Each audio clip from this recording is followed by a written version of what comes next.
रही हैं, ठीक है, या जो अपकमिंग एग्जाम्स हैं उसमें आपकी थोड़ी हेल्प कर दें। तो बेटा हम शुरू करते हैं। अच्छा बच्चे, आप मुझे ये बताएं कि हमारे जो हैं सबसे बड़ा रिवर कौन सा है पाकिस्तान का। ये क्वेश्चन आया है FIA में। बच्चे बताइएगा। सॉरी मैम, रिपीट करिएगा, क्या क्वेश्चन किया आपने? पाकिस्तान का सबसे बड़ा दरिया रिवर कौन सा है, दरिया ये कौन आज सा क्वेश्चन है? है। ये आज क्वेश्चन इंडस रिवर मैम। मतलब जो इंडस FIA के इंडस और रिवर। क्वेश्चन पर उसमें ये आया। अच्छा बच्चे मुझे ये बताएं कि इंडस रिवर पे कितने बराज बनाए गए हैं। 6 देखे मैम। मैम इस है पे ना। 6 बनाए गए हैं। देखे ना, अगर वो ये दे सकता है कि पाकिस्तान का सबसे बड़ा रिवर कौन सा है, तो वो ये भी तो दे सकता है कि इस पे जो कंस्ट्रक्शन हुई है वो कितनी हुई है, कितने कितने बराज बनाए गए हैं। वो 6 हैं बेटा, ये लिखा हुआ है सामने, ठीक है बेटा। 6 हैं जो जो बनाए गए हैं, वो मैंने नाम ऐड कर दिए हैं, ठीक है बेटा। आपने इनको याद कर लेना। मोस्टली ये पूछ लेता है कि कितने बनाए गए हैं, ठीक है, ये कौन कौन से बनाए मैम गए एक्सक्यूज मी हैं। मैम, इसी बैराज में मैम हमें सर सागर ने पढ़ाया था कि ओल्डेस्ट बैराज जो है ना, इसमें वो सक्खर बैराज है, नंबर 3 पे।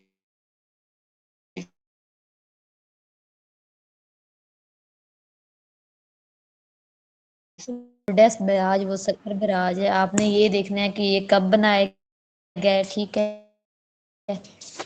ये आप जी जी मैम, हो गए। अच्छा देखिए, यहाँ पे फुल डिटेल आपको मैंने दी दी हुई है, ठीक है। जो जो इम्पोर्टेंट चीजें हैं उनका मेंशन है, ठीक है। ठीक है बेटा। बेटा हमने अब तक ये पढ़ा है कि पाकिस्तान का सबसे जो बड़ा रिवर था, ठीक है, उसका नाम क्या है। और उसके बाद हमने अभी तक ये देखा है कि जो हमारा इंडस रिवर है इसके ऊपर कितने बराजेस बनाए गए थे, ठीक है। और वो कौन कौन से थे और उनकी कंस्ट्रक्शन कब शुरू हुई और कब एंड हुई, बेटा ये आपने देख लेना है, ठीक है। और उसके बाद हम ये देख रहे थे कि जो हमारे है इंडस वाटर ट्रीटी ये कब हुई थी, किसने करवाई थी और क्यों करवाई थी, ठीक है बेटा। बेटा मैं आपको ये बता दूं कि ये जो हमारी इंडस वाटर ट्रीटी है ना, इसमें ना 6 दरियाओं का फैसला किया गया था, ठीक है। 3 हमारे जो 3 हमें आने थे पाकिस्तान के हिस्से में और 3 इंडिया के हिस्से में आने थे। बेटा आवाज क्लियर है। जी मैम, क्लियर है। यस मैम, क्लियर है। Yes ma'am. अच्छा उस जी टाइम मैम। जो इंडिया का PM था ना, प्राइम मिनिस्टर था, वो था नेहरू था आई थिंक। हाँ जी नेहरू ही मैम। थे। जवाहरलाल और नेहरू। जो पाकिस्तान का था ना वो सदर अयूब खान थे, ठीक है। तो इस तरह से क्या हुआ, इंडिया को 3 दरिया दिए गए और पाकिस्तान को 3 दरिया दिए गए। कोई बच्चा मुझे ये बता सकता है कि पाकिस्तान को कौन कौन से 3 रिवर्स दिए गए थे। वो सामने मैम लिखा रावी हुआ मिला है। था, रावी, सतलुज सतलुज, मिला था। ब्यास। दरियाए जैसे और सतलुज, का नाम। बेटा ये दरियाए क्वेश्चन आ झेलम सकते हैं, ठीक और है, इसीलिए दरियाए मैंने ऐड किया, सतलुज। ठीक है बेटा। एक्सक्यूज मी मैम, जी बेटा। मैम एक क्वेश्चन आया था इंडस रिवर के हवाले से। ये ट्वीटी आप जो बता रहे हैं ना, इसमें क्वेश्चन ये उन्होंने किया हुआ था कि जो दरियाए FIA में। सतलुज है, जी मैम, सतलुज के ऊपर जो है मतलब इस दरिया के ऊपर एक डैम बनाया गया है इंडिया की तरफ से, उस डैम का नाम क्या था? अच्छा मतलब जो हमारा इंडस रिवर है उसके ऊपर जो सतलुज डैम बनाया गया है, ठीक है, हिमाचल प्रदेश नहीं रियासत नहीं थी मैम, जिसमें। आप मैम नहीं, ऐसे नहीं। जो मतलब हमने ये डिवीजन हुई थी ना, तो 3 दरिया हमें मिले थे ना, रावी, सतलुज और ब्यास। ब्यास के ऊपर मैम वो बताते हैं कि जो इंडियन की तरफ से एक बैराज बनाया गया था, यानी डैम बनाया गया था, उस मारो। डैम का नाम। मतलब पागल है। ये कौन है। अल्लाह जाने मैम। एक्सक्यूज मी मैम, तो ऑफ कर दें। हम डर क्वेश्चन गए, मैंने कहा आज मैम को इतनी गुस्सा लग गया। मुझे भी ऐसे ही लगा था। बेटा बेटा ये क्वेश्चन आप सर्च कर लीजिएगा, ठीक है, या मैम अभी मैंने तो आपने सर्च आउट किया था तो मुझे आंसर ये मिला था कि किशन गंगा डैम बना था ब्यास के ऊपर, इंडियन की तरफ से जो आपने बनाया गया वेरीफाई था। किस दरिया पे बनाया गया था बेटा? ये जो मैम ब्यास दरिया है ना, दरियाए ब्यास। ब्यास बैराज। जी जी मैम, ये देखिए ना आपने, जहाँ पे इंडिया की तरफ से, इंडिया से आ रहा है ना दरिया ब्यास हमें, जी जी। तो मैम उसके ऊपर इंडियन ने अपना जो डैम बनाया था, उस डैम का नाम उन्होंने एग्जाम में पूछा था कि क्या था। तो मैंने तो मतलब देखा था और सर ने भी हमें पढ़ाया था, तो किशन गंगा डैम था। हम्म। तो आपसे ये क्लैरिफाई मैं करना चाह रहा हूँ कि मैम इसका यही आंसर है या इसका कोई और है? बेटा इसका वेरीफाई करना पड़ेगा। ठीक है मैम, नेक्स्ट चलें। वैसे आपने बताया कौन सा है? किशन गंगा डैम। किशन गंगा डैम में। ओके बेटा, वेरीफाई अगर सर ने बताया तो ठीक है, बट मुझे इसका आइडिया नहीं था। B next. ठीक है मैम, चलें आगे। अच्छा, इसके बाद ना जब हमारा ये जो था ना रिवर, इंडस रिवर, मतलब सूबों में आने लगा इसका पानी, तो जो सूबे थे ना, हमारे 4 सूबे थे ना, वो आपस में ना लड़ना स्टार्ट हो गया थे। ठीक है बेटा, कि भाई हम केपी के कहता था कि मेरे पास से गुजरता है तो मेरा ज्यादा हक है, ठीक है, यहाँ पे इस डैम पे। ठीक है, पंजाब से गुजरता था तो पंजाब कहता था कि भाई ये डैम मेरे लिए है, ठीक है, इस पे ज्यादा जो हक है वो मेरा ही है। ठीक है, इसके बाद उन्होंने एक और फैसला लिया, उन्होंने ये कहा कि अकॉर्डिंग टू पॉपुलेशन हम इस डैम का जो पानी है, ठीक है, वो तकसीम करेंगे। ठीक है बेटा, तो आप सबको पता है कि जो हमारी है दूसरी, क्या नाम है उसका, पंजाब की जो पॉपुलेशन है वो सबसे ज्यादा है। ठीक है बेटा, किसी को पता है कितनी है? बताइएगा बेटा। बच्चे, पंजाब की सबसे ज्यादा पॉपुलेशन है, उसके बाद सिंध की है, उसके बाद केपीके की है, उसके बाद बलूचिस्तान की है। ठीक है, पंजाब का 75% पॉपुलेशन है। ठीक है, तो इसी वजह से पंजाब में इंदस रिवर की जो डिस्ट्रीब्यूशन हुई थी ना, वो ज्यादा थी। ठीक है, उसके बाद सिंध आता है। ठीक है, इसके बाद केपीके को अकॉर्डिंग टू परसेंटेज दिया गया, मतलब अकॉर्डिंग टू परसेंटेज उनको जो दरिया दरिया का पानी था वो डिस्ट्रीब्यूट किया गया। ठीक है बेटा। मैम जी मैम, ठीक है। Excuse me ma'am. जी बेटा। मैम इंडस रिवर का ये एक एमसीक्यूज है, वो काफी दफा रिपीटेड हो रहा है। कौन सा बैराज है मैम, वो भी बार बार ये बताते हैं कि ये किस जगह पे लोकेटेड है, तो वो भी इंडस कौन रिवर सा के ऊपर। बैराज की लोकेटेड है? हाँ जी मैम, ये भी इंडस रिवर के ऊपर है, ये हाँ भी जी, मैम हाँ काफी जी। एमसीक्यू इंडस रिपीटेड हुआ है। इंडस रिवर पे है कौन सा बैराज। दरिया सिंध, जी बिल्कुल, ये इंडस रिवर पे है। ये इधर ये वो जो मतलब कि डीजी मकाम इसका, डीजी ये जो खान। डेरा गाजी खान है ना, हाँ, पंजाब इधर डी की तरफ है। डीजी खान से 50-55 किलोमीटर है मशरक में, कोटा तो मुजफ्फरगढ़ रीजन में है। जी, पंजाब में वाक़ है। ठीक है बेटा। अच्छा, इसके बाद नीचे मैंने ये कोट किया है कि हमारा जो सबसे बड़ा वर्ल्ड में लार्जेस्ट ग्लेशियर है वो कौन सा है बेटा, आपको पता था कौन सा है? किसी को पहले पता था? देखिए सामने लिखा हुआ है, स्क्रीन शो हो रही है। यस जी मैम। जी मैम, अंटार्कटिका। अंटार्कटिका में ये वाक़ पैसिफिक, है, लेकिन पैसिफिक इसका नाम ओशन। क्या है बताइएगा बेटा। Ma'am Pacific ocean. बेटा मैं पैसिफिक ओशन की बात नहीं कर रही, मैं ओशंस की बात नहीं कर रही, मैं नहीं नहीं ग्लेशियर्स की बात कर मैम, रही लैम्बर्ट ग्लेशियर। लैम्बर्ट। हूँ। जी बिल्कुल, लैम्बर्ट। बेटा सबसे जो हमारा बड़ा वर्ल्ड का ग्लेशियर है वो लैम्बर्ट है। ठीक है बेटा। अच्छा, इसके बाद ना एक और एमसीक्यूज बड़ा इम्पोर्टेंट है और रिपीट भी होता है, कि जब ये तकसीम हुई थी ना बरसगीर की, उस वक्त कौन से वायसराय थे? ठीक है बेटा, ये आपको पता होना चाहिए। तो उस वक्त Lord Mountbatten Lord थे। माउंटबेटन। और इसके बाद आपने मैम ये भी एक देखा इम्पोर्टेंट मैम वायसराय एक्सक्यूज कौन मी, था और एक मार्च कौन इम्पोर्टेंट था। एमसीक्यूज ये भी है कि पहले वॉइसरॉय कौन थे, तो वो लॉर्ड कैनन है। जी बिल्कुल, यही मैं आपसे बात कर रही हूँ। आपने फर्स्ट भी देख लेना है और ये वाला भी देख लेना, ये मोस्ट मोस्ट इम्पोर्टेंट क्वेश्चन है। ठीक है बेटा। अच्छा, इसके बाद जो हमारे हजूर सल्लल्लाहु अलैहि वसल्लम है, उनका इंतकाल कब हुआ था बताइएगा बच्चे। कितनी उम्र थी? 63 साल की उम्र में मैम। ठीक है, उनका इंतकाल किस दिन हुआ था, कौन सा दिन था? फिर वाले दिन 12 रबीउल ठीक है, अव्वल मंडे। 620 हिजरी। और हिजरी कौन सी थी बेटा? 11वीं हिजरी थी। 622 में। अच्छा 11 यस मैम।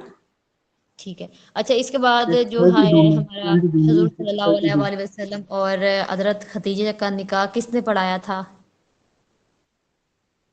बताइएगा बेटा। हजरत हजरत अबू जिब्रील। तालिब।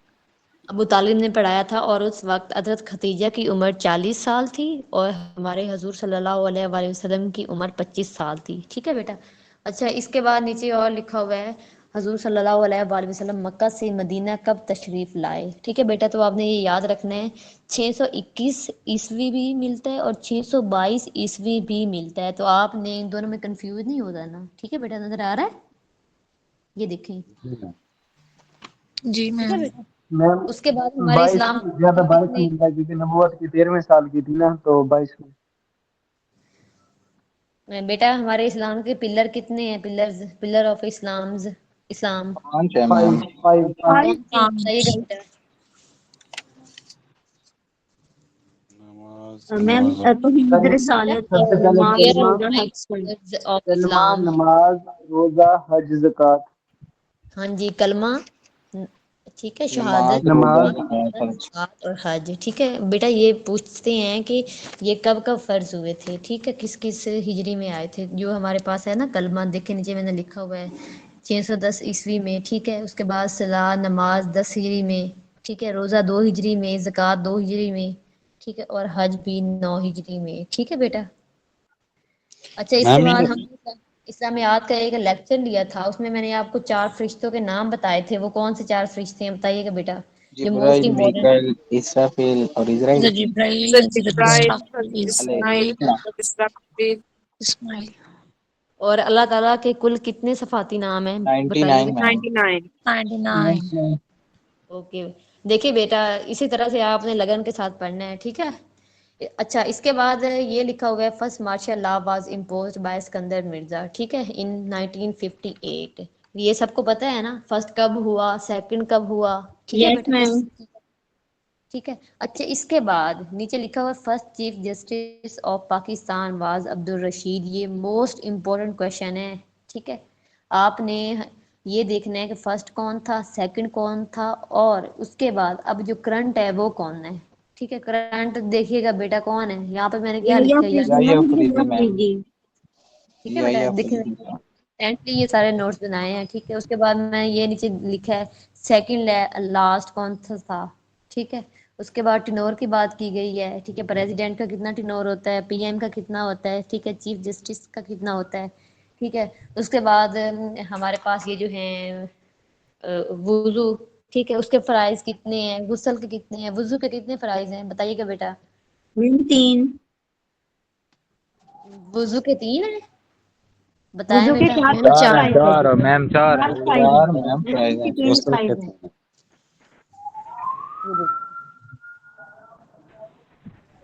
ठीक है बेटा, वुजू के फराइज ये भी पूछ लेते हैं कि वो कितने हैं। ठीक है, और ऑप्शंस भी दे देते हैं कि यहाँ से बताएं कि कितने हैं। ठीक है, चेहरा धोना, कोहनियों तक हाथ धोना, सर का मसा करना, पाँव टखनों समेत धोना। ठीक है, उसके बाद गुस्ल के फराइज वो 3 है। ठीक है, मुंह भर के कुली करना, नाक में पानी डालना और पूरा जिस्म धोना। ठीक है बेटा, और उसके बाद इस्लाम की जो है 6 बिलीव्स हैं। ठीक है, वो भी मैंने नीचे लिखे हैं। Believes in Allah, angels, holy books, profit.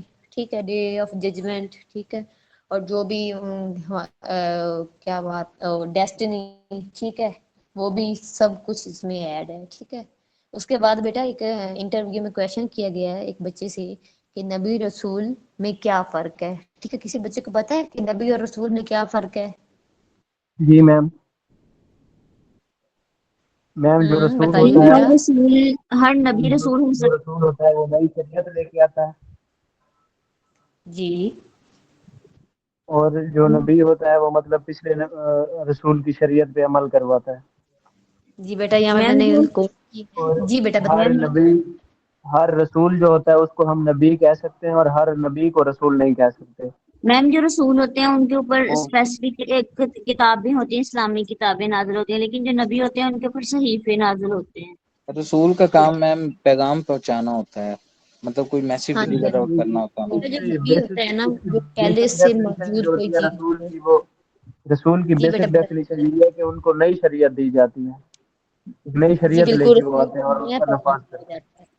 बेटा आपने बिल्कुल ठीक बताया है, जो हमारे पास नबी है जी ठीक मैम। है, वो सिखाता है जो पहले से मौजूद हो, ठीक है, और रसूल नया हाँ, पैगाम लाता है, ठीक है। नया पैगाम लाता है। जी जी, वो मतलब नबी वो पहले वाली शरीयत पे ही अमल करवाता है। जी बिल्कुल। अब क्लियर है। जी मैम क्लियर है। यस जैसे जब मैम। हम यस। मैम इनमें ना कुछ एमसीक्यूज और ऐड अप हुए थे, लास्ट अभी रिसेंटली 2-3 पेपर्स हुए ना एफआईए के, तो उसमें स्टूडेंट्स बता रहे थे कि जिहाद का पूछ रहे थे कि जिहाद कब फर्ज हुआ था और हजरत इब्राहीम अलैहिस्सलाम जो है वो कहाँ पे पैदा हुए थे। तो ऑप्शन ये इजिप्ट हमने था, पढ़ा था ना इराक था। इस्लामियात में, हजरत इब्राहीम अलैहिस्सलाम कहाँ पैदा हुए थे। इराक में हजरत पैदा हुए।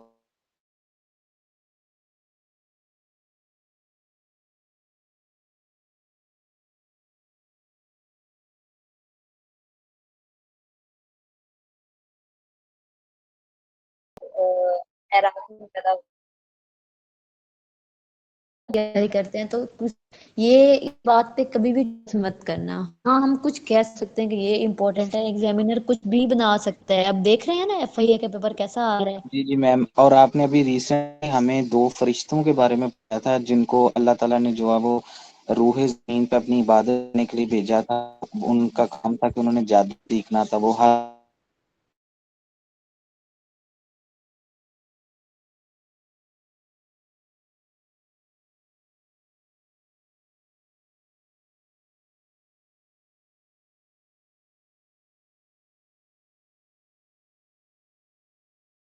जो वो यूएन का बताया गया था कि हेडक्वार्टर कहाँ पे है, तो न्यूयॉर्क में था, मतलब ऑप्शन मेंशन था। और उसके बाद यूएनओ का ये भी आया हुआ था कि पाकिस्तान ने यूएनओ को कब ज्वाइन किया था। हमने ये पढ़ा था कि नहीं पढ़ा था। मैम पढ़ा था। बिल्कुल। अब देख रहे हैं ना कैसे एमसीक्यूज बन के आ रहे हैं। मैं आपसे कहती हूँ ना कि डीप स्टडी करें। अच्छा चलिए बेटा आगे चलते हैं, ये हम ना एंड बातें करेंगे। अच्छा बेटा इसके बाद हम पाकिस्तान की पॉपुलेशन के बारे में डिस्कस कर लेते हैं। किसने पहले पढ़ा है। जी मैम 25 मैम करोड़ वहाँ 25 करोड़ है। मैम कुछ नियम भी हैं हमारे बच्चे। जी बेटा। कुछ नियम भी हैं हमारे बच्चे। जी बेटा। मैम आप प्रीवियस जो नोट्स जो भाई बता रही हैं काइंडली आप ग्रुप में शेयर कर देंगे जो आपने पहले पढ़ाया था। जी बिल्कुल। अगर किसी बच्चे के पास है ना सारे नोट्स जो मेरे लेक्चर्स हैं, बेटा वो आप ग्रुप में जैसे लेक्चर एंड होता है ना आप सेंड कर दो। ये एक कर दीजिएगा, ठीक है बेटा। Okay ma'am thank you. अच्छा इसके बाद ना हम अगर पाकिस्तान की पॉपुलेशन की बात करें तो वो 25 करोड़ से ज़्यादा है, ठीक है। इनमें से इसमें से जो है ना 96.5%, 5% आबादी जो है वो मुस्लिम है, ठीक है। इस बात का पता है आपको। Yes ma'am. 96.5% आबादी जो है ठीक है वो है हमारी मुस्लिम आबादी है, ठीक है।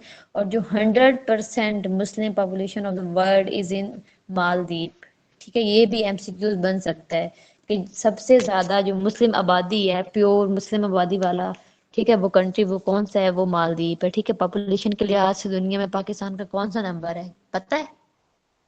5वां मैम। पहला कौन सा, दूसरा, तीसरा, चौथा बताइएगा बेटा। मैम पहला पहला इंडिया चाइना था। पहला चाइना इंडिया था। सेकंड इंडिया है। पहले चाइना है, फिर फिर फिर इंडिया है। इंडिया है। उसके बाद रशिया है। रशिया की इंडोनेशिया रशिया है। नहीं यार, यूएसए और इंडोनेशिया और पाकिस्तान है। रशिया है दुनिया में सबसे बड़ा मुल्क, एरिया के लिहाज से रशिया है। पहला रशिया और दूसरा कनाडा है, ठीक है बेटा। ये और मैम इधर वर्ल्ड लार्जेस्ट पॉपुलेशन के हवाले से दुनिया का सबसे बड़ा मुल्क इंडिया है। जी बिल्कुल चाइना नहीं। इंडिया। नहीं इंडिया है। अच्छा इसके बाद पाकिस्तान का एरिया लिखा हुआ है, पहले कौन सा था अब कौन सा है, ठीक है। इसके बाद हम ना अपने सूबों के बारे में थोड़ा सा डिस्कस कर लेते हैं, ठीक है बेटा। किसी को पता है, ठीक है। इस्लामाबाद, ठीक है, सेंटर ऑफ होल सिटी, ठीक है। इस्लामाबाद जो डिस्ट्रिक्ट बना था वो कब बना था और किसने बनाया था, बताइएगा बच्चे। शो हो रही है स्क्रीन। 1980 में यस बना मैम। जी मैम हो रही है। मैम अयूब खान ने बनाया था इस्लामाबाद को कैपिटल, पहले कराची था। इसका नाम जो नाम दिया गया था वो काजी अब्दुल रहमान ने दिया था, और इसका जो पुराना नाम था वो शाही राज था। ठीक है बेटा। और 14 अगस्त बिल्कुल। 1967 में मतलब इसकी शाही building राज का इलाका था, वहां पे बनाया गया था। जी बेटा। शाही राज का इलाका था, वहां पे मतलब बनाया गया था। जी बिल्कुल। पहले इस्लाम इलाके का पुराना नाम पूछ लेना, वो आपने राजशाही बताना जी है। ठीक है बेटा। जी।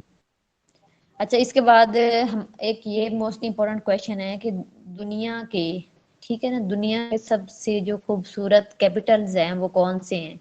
बेटा स्क्रीन शो हो रही है? मैम हो रही है। देखिए कौन सा है। लंदन और लंदन इस्लामाबाद। और इस्लामाबाद मैम। इमेजिन कि हमारा इस्लामाबाद इतना प्यारा और खूबसूरत है कि मैम वो इसको सेकंड नंबर पे आ रहा है इसको वर्ल्ड। बकायदा वो डिजाइन किया गया था, वो बिल्कुल सेम ही जी बिल्कुल। इनके अच्छा, इसके बकायदा बाद हम ना डिजाइन। अपने पंजाब पे आते हैं। ठीक है बेटा। पंजाब पाकिस्तान की आबादी के लिहाज से ना बड़ा सूबा है। ठीक है, जिसको हम 5 दरियाओं की सरजमीन भी कहते हैं। ठीक है, जिसमें लाहौर मैम भी और आ जाता है। बिल्कुल। अच्छा, लाहौर को ना हार्ट ऑफ पाकिस्तान क्यों लिखा हुआ है? ठीक है, due to historical buildings, education, culture. ठीक है, एक्सक्यूज मी मैम। इसकी वजह से। मैम जी बेटा। लाहौर को हार्ट ऑफ पंजाब या Pakistan? Ma'am city of Pakistan. Lights भी हम कराची को कहेंगे फिर। सिटी ऑफ नाइट कराची है। लाहौर को सिटी ऑफ कॉलेज भी कहते हैं। ठीक है। उसके बाद सिटी ऑफ गार्डन्स भी कहते हैं। ठीक है। और इसके बाद जो लाहौर है ना वो दरियाए रावी के किनारे वाक़ है। ठीक है। हड़प्पा साहिवाल के करीब ही दरियाए रावी के किनारे पर जी वाक़ जी है। ठीक है मैम। बेटा। अच्छा, इसके बाद हम अपने बात करते हैं सिंध की, दूसरा बड़ा सूबा के लिहाज से। ठीक है। सिंध किस वजह से पॉपुलर है बताइएगा बेटा। इसको किस बात का गरूर है बताए बेटा। एक तो ये कई बहुत बड़ा दरियाए है। एक मैम मैम एक पंजनद मीन्स दरिया, के 5 दरिया इसके अंदर फ्लो जाके गिरते हैं। फ्लो कासम इसके पास है। समंदर की इकोनॉमी वजह ज्यादा चल से। रही है। सूबा सिंध किस वजह से पॉपुलर है? हम्म। मैम एक तो वो मैम इसके कुवैत ऊपर बिराज शेप बने हैं, दूसरा ये है कि इसके अंदर जो है वो पंजनद मतलब पाइनर रिवर्स जो होते हैं वो गिर बहते हैं इसके अंदर जाके। मैम सुसाइड की वजह से और पोर्ट कासम की वजह से। मैम मोहनजो दड़ो की वजह से। बेटा इसमें ना एक है हमारे, मैंने आपको शायद पहले लेक्चर में नहीं बताया।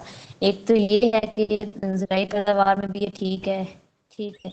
और उसके बाद यहाँ पे अब्दुल्ला कदम शाह। अली मैम यहाँ पे इस्लाम थर का डेजर्ट कदम भी है। है। ठीक है बेटा।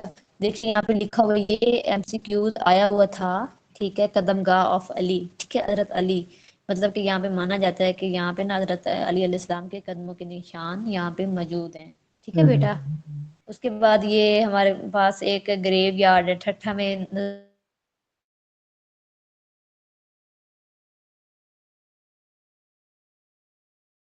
वहां पे बहुत ज्यादा फ्लावर्स होते थे। ठीक है। ठीक है। उसके बाद मर्दान को हार्ट ऑफ केपी के भी कहा जाता है, बिकॉज क्यों क्यों क्योंकि ये केपी के मिड में वाक़ है। ठीक है बेटा। नोट्स यहाँ तक एंड हो चुके हैं। जी मैम। बेटा किसी को कोई बात समझ ना आई हो, मैं अपनी पूरी कोशिश करती हूँ कि मैं हर एमसीक्यूज कोट करूँ जो इसके टॉपिक के रेलिवेंट है और जो आ सकता है और जो आया है। बेटा आप खुद बता रहे हैं ना कि जो जो एमसीक्यूज आए हैं वो हम पहले पढ़ चुके हैं। It G G means ma'am. Note useful हुए हैं। ठीक है। ट्राई की है, नोट्स यूजफुल थे। बहुत ज्यादा मैम, कम भी नहीं, बहुत ज्यादा यूज। एंड तो नहीं है बेटा। जिन्होंने जज़ाकल्लाह मैम। क्वेश्चन वो जा सकते हैं। ठीक है। और जिन्होंने क्वेश्चन करने हैं बेटा वो बैठ जाएं, क्वेश्चन करें। और उसके बाद एक बच्चा ना, जितने भी मेरे लेक्चर्स हुए हैं काइंडली वो ग्रुप में शेयर कर दे, या सर वाजिद को शेयर कर दे, वो सब। मैम मैम आज सब्जेक्ट करवाए हैं, आज सब्जेक्ट है ना, जिससे आज में इस्लामियत वगैरह भी आ जाती है, इंग्लिश भी आ जाती है जो आप पढ़ाती हैं। बेटा मैं जो मेरे हैं ना मैं वही करवाऊंगी, बाकियों का मुझे नहीं पता। बाकी आप सर वाजिद से बात करें कि मुझे ना सारे लेक्चर सेंड करें, वो आपको सेंड कर देंगे। मैम जिस तरह अब आपने इंग्लिश का हमें स्टार्ट में करवाया था तो आप हमें अभी करवा दें। बेटा मैम अगेन इंग्लिश का भी करवाएं। बेटा बताएं अगेन इंग्लिश का क्या है? मैंने कहा मैम इसका जिस तरह आपने स्टार्ट में लेक्चर हमें करवाए थे ना, जी हाँ जी। तो मैम इसी तरह आप हमें करवा दें, ताकि मतलब हमें मतलब वैसे तो हर एक टीचर ही अपनी तरह वे ऑफ टीचिंग हर एक का ही अच्छा है, लेकिन आपकी मतलब अदर टीचर्स के कंपेयर करें तो फिर आपकी हमें ज़्यादा समझ आ जाती है। तो आप इजी वे में हमें समझा भी देती हैं और आपकी बात हमें जल्दी पिकअप हो जाती है।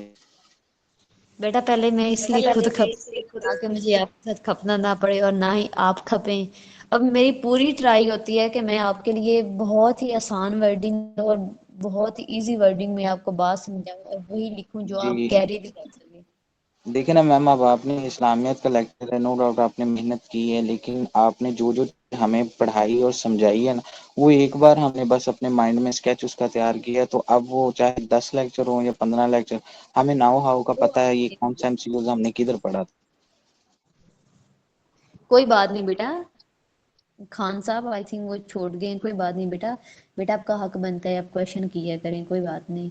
जब तक आपको समझ नहीं आएगी पिछला, ऐसे हम कैसे आगे चल सकते हैं बेटा। और मुझे टेंशन भी थी एफआई के स्टूडेंट की ना, कि हमारा इस्लामियात का सिलेबस ही इतना कवर नहीं हुआ, बेचारे बच्चे क्या करें। बी होनेस्ट मुझे आज सुन के बहुत खुशी हो रही है कि मेरे लेकिन मैम लेक्चर वहाँ पर माशाल्लाह एफआईए के पेपर के अंदर एमसीक्यूज ही सिर्फ 1 से 2 पूछे गए हैं, वहाँ पर इस्लामियत को टच ही नहीं दिया गया। हालांकि उन्होंने 45% जीके का कहा था, लेकिन जीके के 45% में जस्ट 1 एमसीक्यू है, उससे ऊपर कुछ भी नहीं आया। हाँ जी हाँ जी। चले, फिर भी बच्चे बेस्ट ऑफ लक, आपने छोड़ना नहीं है, ठीक है कि मैम बाकी बेटा। जज़ाकल्लाह, आपके लेक्चर बहुत अच्छे थे और बहुत इंफॉर्मेटिव होते हैं हमारे लिए, हमें बहुत कुछ सीखने को मिला इस लेक्चर से। मैम बेटा अलीना जी। मैम आवाज आ रही मेरी? जी जी। मैम ये एफआईए वालों ने ना इस दफा तैयार जी किया हुआ है कि हमने उसको नौकरी देनी है जिसको नौकरी की जरूरत नहीं है। ठीक है, ये नहीं है, हमें दिखा वो कुछ रहे थे सिलेबस में और आया कुछ है। तो यार हाँ वो जी। इनडेफिनेटली हमें डिस्ट्रैक्ट किया ना, उन्होंने हमें ये शो करवा दिया कि इस बहुत तरह सारे पेपर आएगा, क्वेश्चन आप परेशान ना स्टूडेंट्स हो, के से ही लेकिन बाद देखिए में कुछ भी नहीं हुआ। हो गया, बट हम क्या कर सकते हैं अब। अच्छा अलीना बेटा, अगर आप प्रेजेंट है ना तो बेटा मैंने ऑलरेडी स्टूडेंट को कह दिया है, ठीक है। वो मेरे वाले लेक्चर्स सारे ग्रुप में सेंड कर देंगे, या आप सर वाजिद अली को बोलें कि वो आपको सारे ग्रुप, ओ सॉरी सारे ग्रुप कह रही हूँ, सारे लेक्चर्स आपको ना सेंड कर दे। एक्सक्यूज मी मैम, जी बेटा। मैम हम सर से करेंगे काइंडली बात, हमें एक कॉम्प्रिहेंशन का जो है ना वो एक लेक्चर करवा दें। मैम वो आपने ना बोला था कि मैं आपको ट्रिक्स बताऊंगी, ये ना टेंसेस की, और ये जो दूसरे थे हाँ जी, डायरेक्ट प्रेपोजिशन। इनडायरेक्ट। सिनोनिम्स और एंटोनिम्स के। ठीक है, तो वो उसका लेक्चर नहीं हुआ मैम, बेटा काइंडली। उसपे एक लेक्चर नहीं होगा, उसपे हमारे 5-6 लेक्चर होंगे, बल्कि इससे भी ज्यादा होंगे। क्योंकि वो वहां पे 15। ट्रिक बताने का, वो ट्रिक्स ऐसी होती हैं कि मतलब होनेस्टली मैं ये कोई अपने लिए नहीं कह रही भी, होनेस्ट मैं ऐसे ट्रिकें लगा के आपको क्वेश्चन करवाती हूँ कि वो आपको भूलता नहीं है। वो एक लेक्चर में कवर ही नहीं होना, एक लेक्चर में नहीं कवर हो सकता बेटा वो। तो मैम आप फिर नहीं काइंडली सर, जिस तरह इंग्लिश के एंटोनिम्स आ जाते हैं या कॉम्प्रिहेंशन लाइक इस तरह के टॉपिक, जिस तरह आपने इस्लामियत का हमें इम्पोर्टेंट एमसीक्यूज नोट डाउन करवाए हैं, इसी तरह का मैम हमें कोई हम डाटा नहीं आप डिलीवर कर देंगी, ताकि हमें इजी हो जाए कि ये ज़्यादा मोस्टली रिपीटेड क्वेश्चन आए हुए हैं। जिस तरह अब आपने ये ऑर्गेनाइजेशन का बताया, हमें इस्लामियत का लेक्चर दिया, इंग्लिश का इससे पहले दिया है, इस तरह। जी मैम हमने ना, बेटा हम ट्राई करेंगे, ठीक है बेटा। इंग्लिश की मोस्टली, ठीक है बेटा। किसी का और कोई क्वेश्चन तो नहीं है बेटा? किसी को जाना है तो वो जाए। मैम जी, मैम जी अलीना बात बेटा। सुनो। मैं ये कह रही थी कि क्योंकि सिलेबस ना उनका चेंज हो चुका है, जैसे उन्होंने कहा था मतलब यहाँ से पेपर आएगा, यहाँ से आएगा, बट वहां से नहीं आ रहा। तो हम जी यूडीसी वाले क्या करें, किस सब्जेक्ट पर ज्यादा फोकस करें ताकि हम मेरिट पे जा सकें, प्लीज। बेटा अगर हम बात करें ना इसकी, क्या नेम है इसके नाम की, ठीक है, तो वो डेफिनेटली कंप्यूटर की तरफ ही इशारा करता है। बट अब एफआईए का कोई भरोसा नहीं है वो क्या करे। एमए मैम में ये ऐसे ज्यादा इनको कह दूं कि एनालिटिकल मैं रीजनिंग कर करो रहे हैं, ये और करो कंप्यूटर की आप एक्सेल और बिल्कुल पावर सही पॉइंट पे ज्यादा फोकस कर रहे हैं। मैं ये नहीं कह सकती पावर ये पॉइंट वो तो सब हो चुका है ना, वो तो सब आता है, एमएस वर्ड।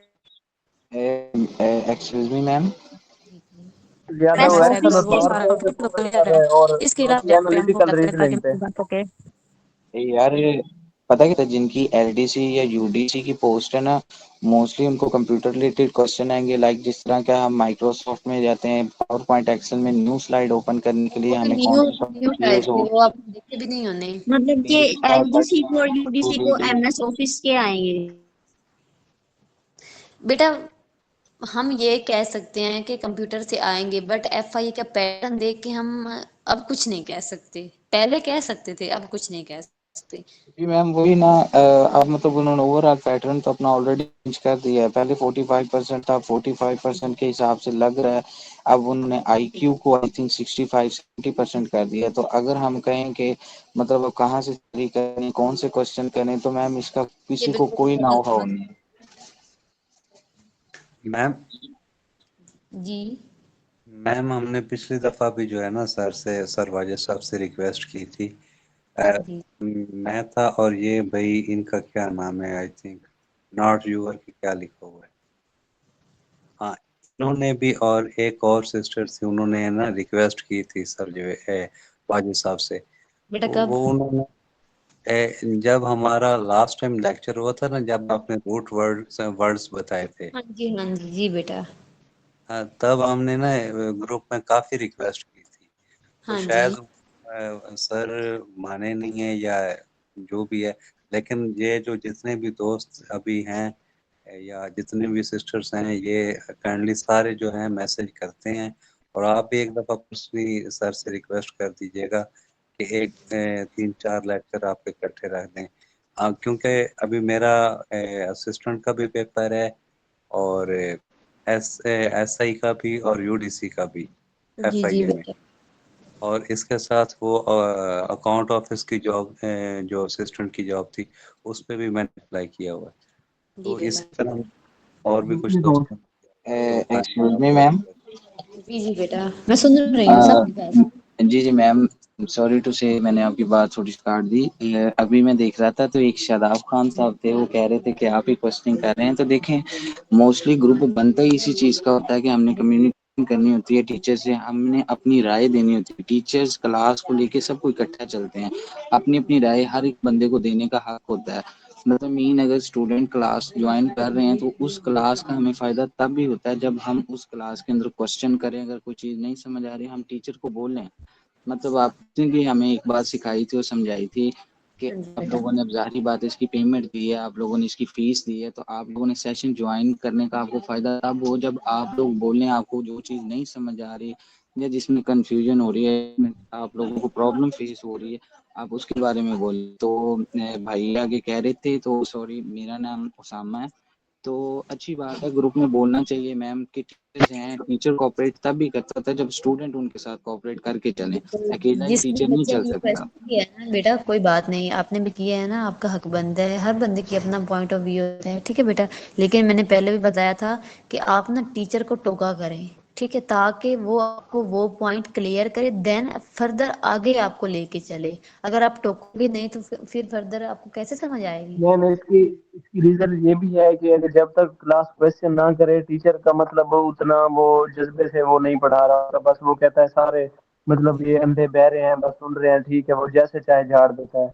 जब कोई लड़का क्वेश्चन करता है तो टीचर को भी ये आइडिया हो जाता है कि बच्चा कुछ सीखना चाह रहा है, कुछ समझना चाह रहा है, तो फिर टीचर बेटा ज्यादा फोकस करते हैं। जज्बे से हट के भी ना, तो फिर ये भी पता चलता है कि बच्चे फोकस से हैं, बच्चे सुन रहे हैं, बच्चों जी को जी याद जी हो रहा है, मैम, उनको बात वही आ जाती है ना, फिर जी। टीचर को भी पता होता है कि अब स्टूडेंट्स कोई एक्टिव अब कितने कोई हैं, बंदा कितने चल क्वेश्चन रहे हैं। नहीं कर रहा क्लास में, टीचर भी अच्छा करता है कम्युनिकेशन के, बच्चे इसका जवाब बताएं, ये है वो है, कोई अच्छा, बंदा मैं बस यही कहूंगी हंसी कि के आप लेक्चर हर दे रहा है। टीचर को टोका करें, ठीक है बेटा। टोकना बनता है, स्टूडेंट का हक है, उनका राइट है, फीसें भरी हैं, ठीक है बेटा। जी मैम, हम करेंगे सर बच्चे ने वाजिद से क्वेश्चन बात किया कर। है ना, क्वेश्चन किया है ना, कि दरमियान में मत बोले, एंड पे क्वेश्चन कर ले गए बेटा, कोई बात नहीं। अपना अपने पॉइंट ऑफ व्यू में जो था आपने बताया, अच्छा किया, कोई बात नहीं बेटा, आपने नाराज नहीं होना, ठीक है।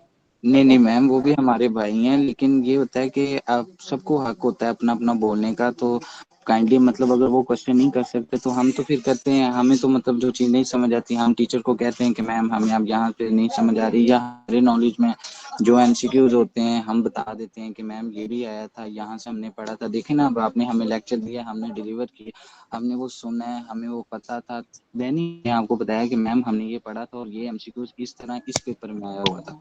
बिल्कुल। तो बाकी मैम सारे भाई बहन ही हैं। बिल्कुल। अच्छा बच्चे, आपने परेशान नहीं होना, ठीक है? क्वेश्चन करें, रट के करें, टीचर को टोकें, जब तक नहीं क्लियर चीजें होती आगे ना चलें, टीचर को ना चलने दे, आपका राइट है। उसके अलावा किसी का कोई भी क्वेश्चन तो बताएं, ठीक है बेटा? मैम वो सर से जरा आप ही रिक्वेस्ट कर दीजिएगा, क्योंकि हमने पिछली दफा की थी लेकिन हमारी रिक्वेस्ट नहीं मानी गई। चलें, बस यही। पीडीएफ मैंने आपको आज के लेक्चर के ऑलरेडी शेयर कर दी हैं, बाकी मैं भी सर को अभी रिक्वेस्ट करती हूँ, आप भी कर दें ताकि सर को ना अभी रिमाइंडर हो जाए, ठीक है बेटा? बहुत शुक्रिया मैम।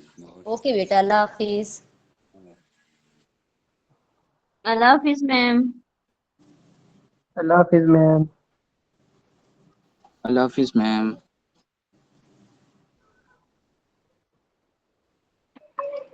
अल्लाह हाफिज मैम।